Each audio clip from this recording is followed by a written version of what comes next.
Hi friends, Krista here. Thanks for stopping by Books and Jams. Today I am going to talk to you about all the things that I read in the month of January. I read a ton in January. Maybe because January lasted 3 years, and maybe because the last 2 weeks I've barely left my house because of this ice storm that we got 2 weeks ago that is still out existing in my world. I can't go anywhere. Everything is canceled. So I have been doing a ton of reading. And while I did already talk to you about these few books that I read at the beginning of the month, most of which were just kind of meh for me. So I'm not going to talk about them here, but just to refresh your brain, I read The Guernsey Literary and Potato Peel Pie Society by Mary Ann Schaefer and Annie Barrows. This was a fantastic reread. Epistolary, loved. I read Castle of Lear, which was book 3 in this series by Lloyd Alexander. This is Taryn Wanderer, which is book 4. We'll talk about that in a minute, but I did read book 3. I read The King's Messenger by Susanna Kearsley, which I did really enjoy. Letters from Skye by Jessica Brockmull, which was about an adultery relationship, and I just didn't really care for that at all. I read book 8. This is book 2, which was just gifted to me. We'll talk about it soon. I read book 8 in the Emma M. Lyon, The Unselected Journals of Emma M. Lyon by Brett Brower. Fantastic series. So good. I read Romanov by Nadine Brandes. I read The Agathas by Kathleen Glasgow. I read The Little Prince by that person. And The Christmas Murder Game by Alexandra Benedict. So if you want to know my thoughts on any of those books, you need to go back to my mid-month wrap-up to hear them because I'm not talking anymore about those. But I have 10 more books to talk to you about. 10. Guys, I read 19 books in the month of January. Holy moly. Definitely my biggest month in a really long time. And the second half of the month was quite a bit better overall than the first half of the month.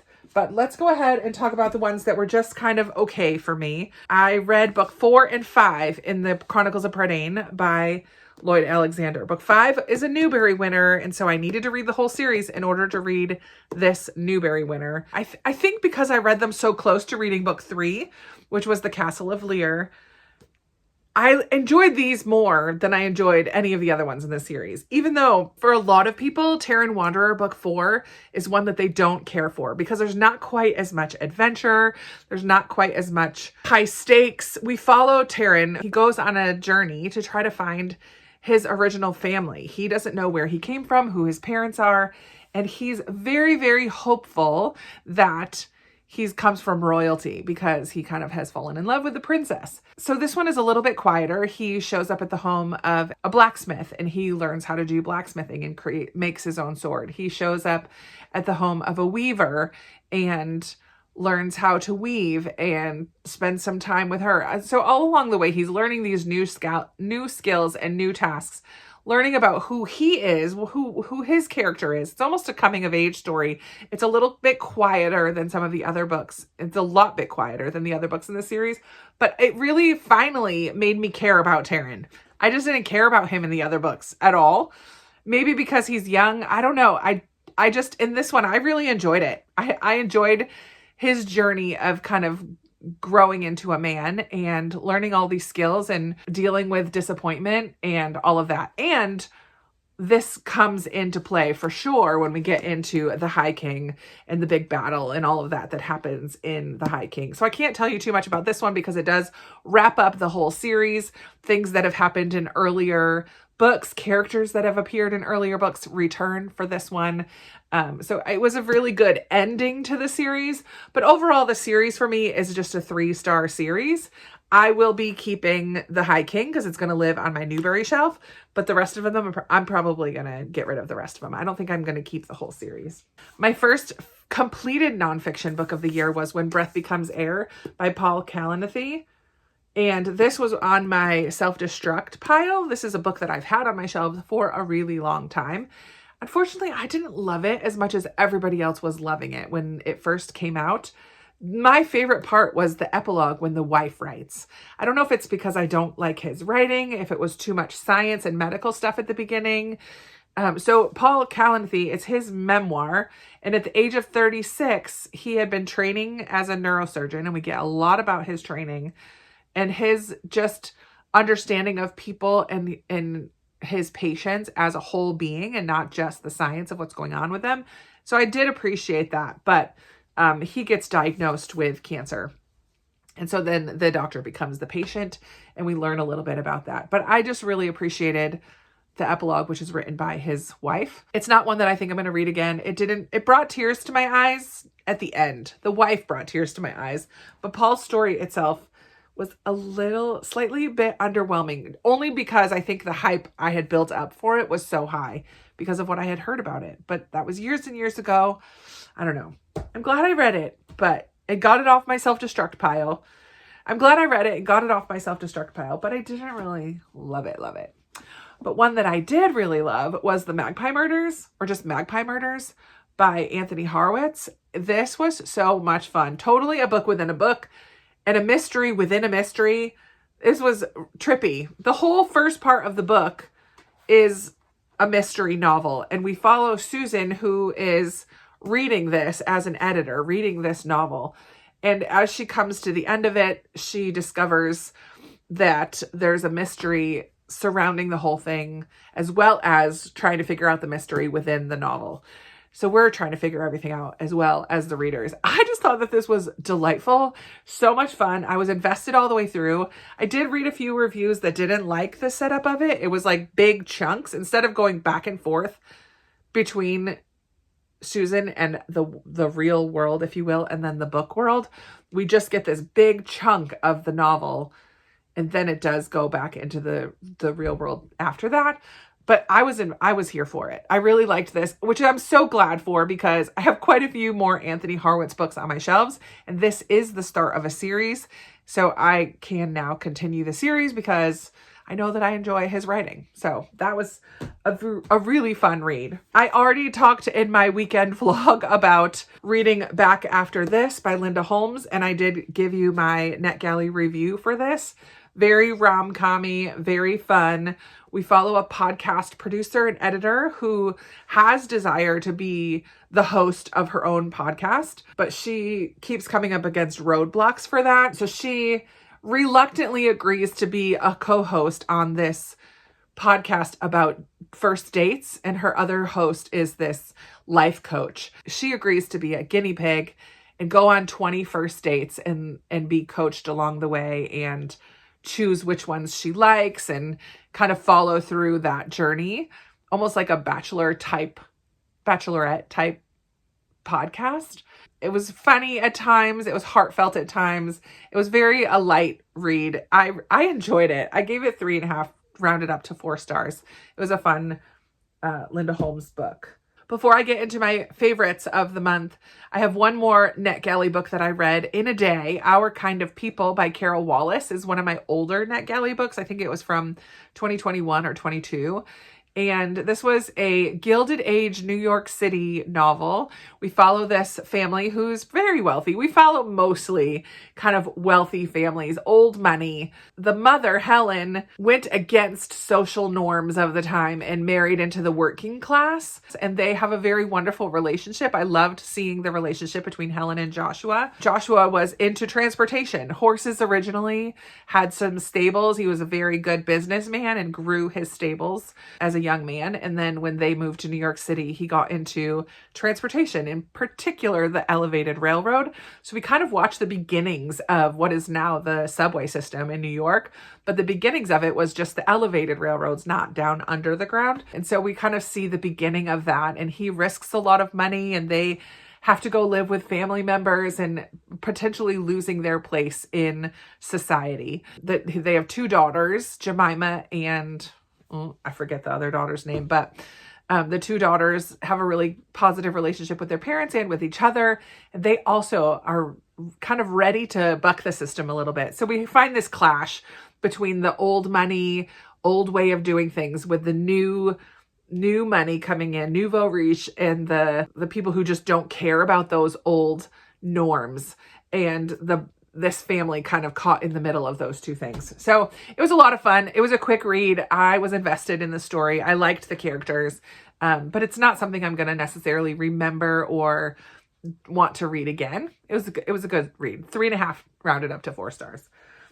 The one of the 4 that I have left that I'm not going to tell you my rating or anything like that. I did read the list of suspicious things. It's a mouthful to get out, by Jenny Godfrey. This is one of my 5-star predictions. So I'm not going to tell you much about it, except that our main character is a young girl who is potentially going to have to move away from her best friend, in part because there is this serial killer on the loose in her area of England, Yorkshire.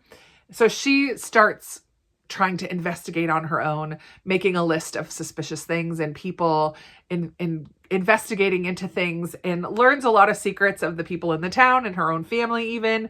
And that is all I'm going to say about it, except that I did enjoy it. Try to keep a poker face there.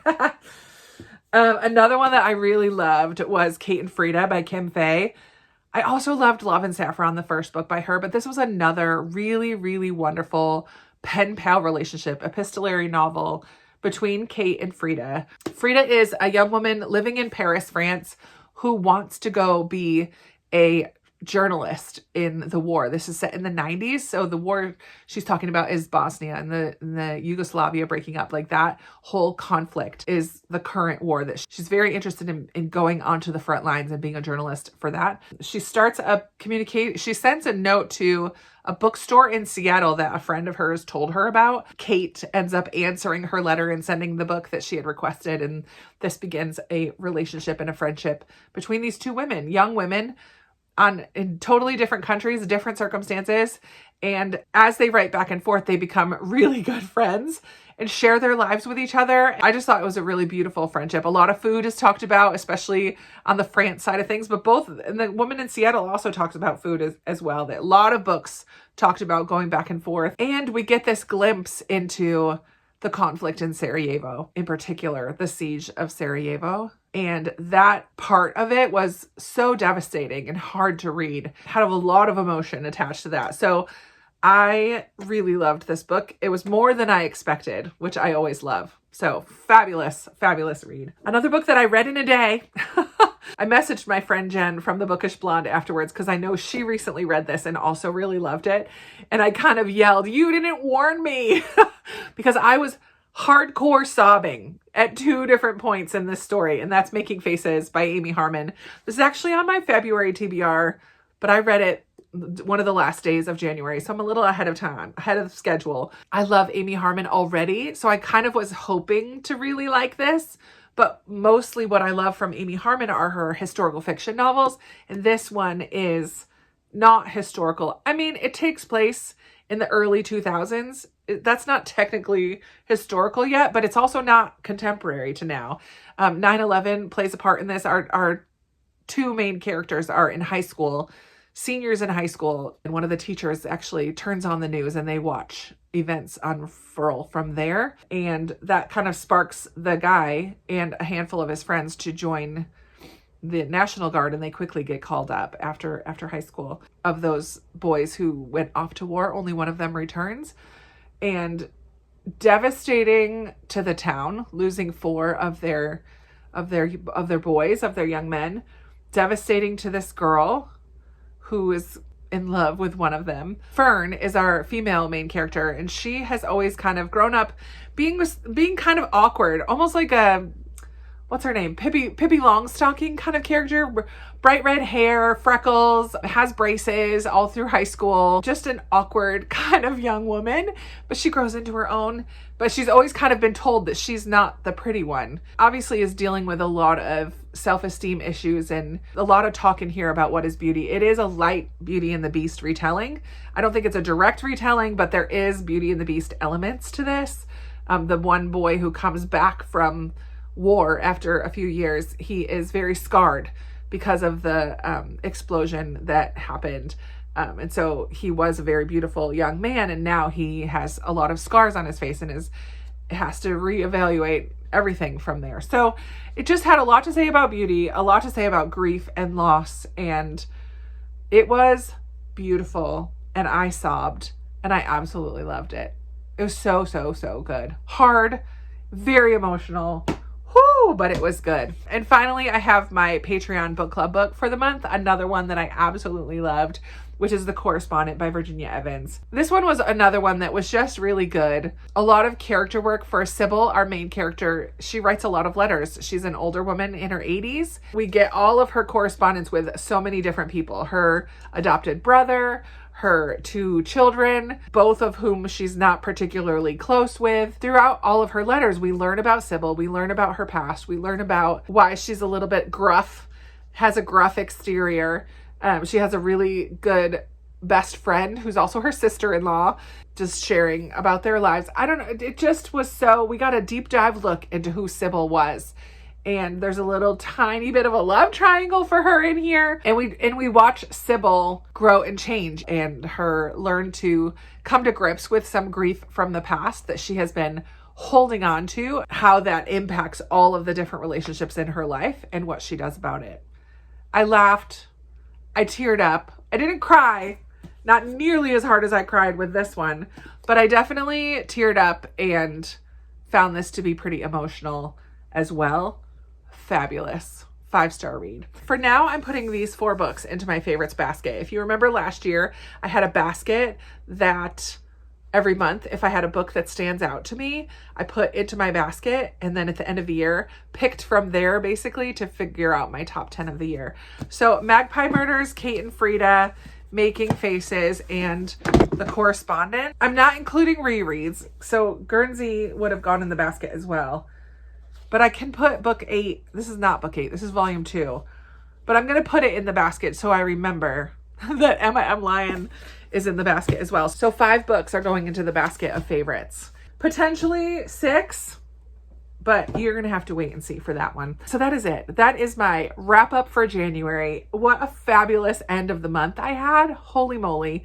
It was so, so good. I'm really pleased about that because I was bummed to have so many mid books at the beginning of the month. So I'm really pleased that the end of the month shaped up into a better situation. But I would love to chat with you down in the comments below. What were some of your favorite reads in the month of January? Did you feel the same or differently from me about any of these reads? I would love to hear about it and chat with you in the comments. I always love talking with you down there. Thank you so much for taking the time to leave a comment. And if you don't feel chatty, but you want to let me know that you were here, can you put a letter? I think there's an envelope, a letter, or a pen with the one that's a paper and pen. Something to do with letters down in the comments below to represent The Correspondent, which is among my favorites of the month. Thank you so much for watching. That is going to be it for me today. I really appreciate you for being here, and I look forward to chatting with you in another video very soon. Bye.